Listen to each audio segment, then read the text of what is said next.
Hey guys, I'm Bronson, and I'm going to be talking about the unlimited sets of Welcome to Wrath and Arcane Rising for Flesh and Blood.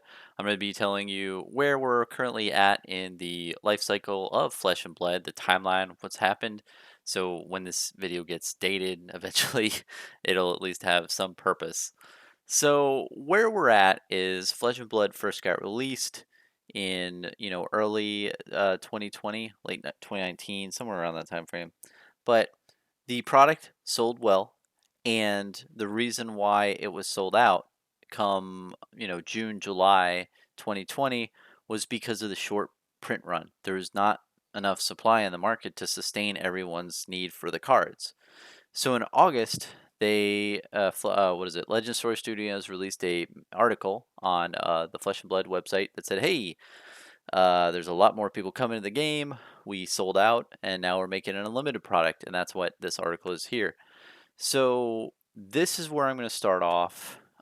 It is currently September 2020, and the way I'm feeling about this product is mixed. So I'll start off with the good. The good news is I looked into a little excerpt in the article that said Canada and European countries will now have access to the product.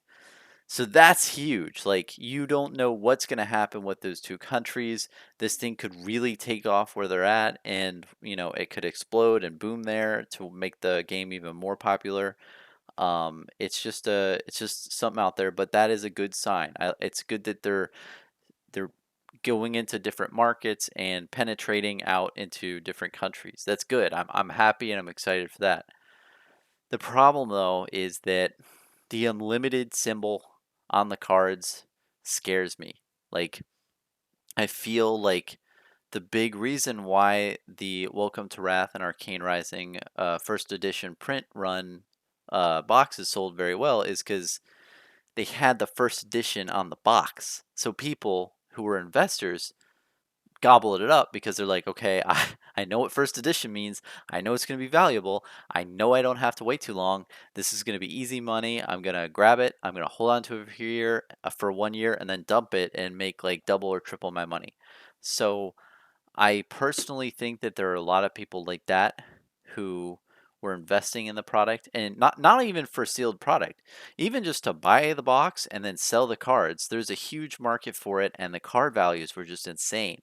So there's a lot of money to be made on the front end of Flesh and Blood. The thing I'm worried about is the price erosion of the cards that are out there because new cards get printed. And that's where I'm scared. I'm scared that the prices on all the cards whatsoever are going to be decreased, down very, very low because people who invested in the product are just going to be out. They're going to be like, I'm out. I got my money. I got some sealed cases, but this has a little red sticker on it. The little red thing that says unlimited is like warning, it's a choking hazard. It kind of detracts from an investor wanting to invest in my opinion. Now, I could be totally wrong. Investors could be like, "Oh, hey, it's the second version of the first printing. Let's buy a ton. It's going to go up eventually." So, you don't know.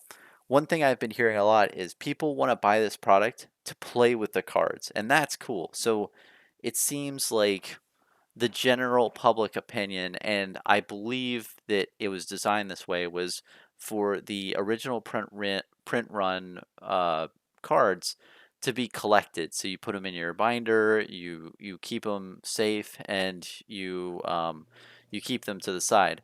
Whereas unlimited cards are meant to be played with. So you'll buy like all the unlimited packs for pretty cheap, and the card prices will be you know less than their collectible counterparts, which were the first printing. I really like that model. Like, that model is amazing to me because it just makes so much sense. It's like, okay, the early adopters are able to get a card that is a little bit more, or that is collectible, whereas late adopters still get the same cards. They still get the cards that the collector had, but their cards are just for playing, and that's that's what the game is for, guys. I mean, it's a trading card game. Like, it's a game, so it's okay in that respect. The main thing I'm worried about though is that, is it going to sell? And if If you want my honest opinion, I think that the people behind Legend Story Studios are very smart, and I feel like they're going to use their first round playbook on this product. They're going to most likely, in my opinion, I have no information of this, is they're going to print the same amount that they did in the first place for Welcome to Wrath and Arcane Rising. The print run's going to stay the same initially. They're going to sell it and it's going to sell out.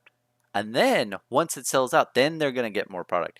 They want the distributors and they want the card buyer, the people who are buying the packs to feel like there's a limited supply with an unlimited version. I feel like that's going to be the big distinguisher of this product is if they can get it into the consumer's mind that, hey, we did put a big ass red sticker on there and it does scare the heck out of you, but it's still valuable.